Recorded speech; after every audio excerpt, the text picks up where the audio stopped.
Ngayon ay 23 May 2025, Friday. Ano ng TV Patrol News tungkol sa call center sa Philippines at saka mga competition na ngayon sa ibang bansa at yung AI technology competition. AI technology competition with real persons, real call center agents. Bit ang kanyang resume, nag-iikot si Errone para maghanap ng trabaho. Isa sa target niya ang maging call center agent. Sa call center po kasi marami po Call center. benefits. So, kumbaga Call center agent. po yung salary. Ngayon ay 23 May 2025, Friday. Ano ng news? Nagsisilbi makaapekto sa industriya.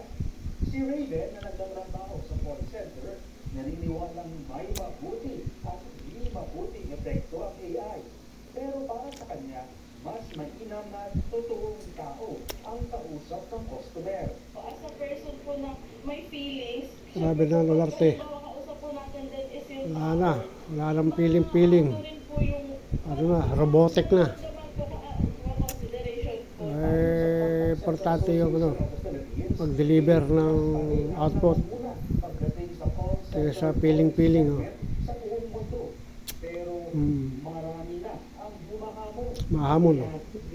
India. A top competitor. Competitor lagi, India. And we have markets in LATAM, Eastern European market. And you also have the Africa. Anila, hindi kaya ng dati, hindi na kasing halaga ngayon ang English proficiency o galing sa pananalita. Hindi na. Proficiency. Nagmamalaking asset ng mga Pinoy dahil sa AI. English proficiency. Na nagsasabi AI na sasagot. Robotic na AI. pagtanggal ng accent. Nagagawa Yung accent, tatanggal na. ng emosyon ang boses. Accent, no more westernized English.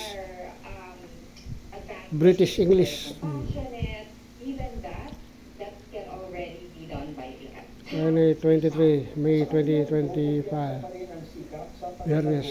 Birthday ni Des at Des. Yan. 7th year. Birthday. Yan. Mapagtuwanan sa mga bagong kaalaman. Nako. Ay binigay naman ng TESDA na initial TESDA. 500 million pesos bilang pondo para sa upskill training ng mga Training. sector ngayong taon. At kahit na may kumahamon sa Pilipinas, tiniyak ng sikap na mas pinipili pa rin ang Pinoy workers sa ngayon dahil sa ugali at galing sa trabaho.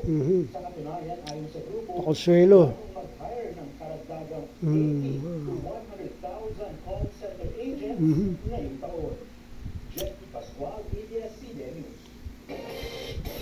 Ibinasunan ng mga Force Division ang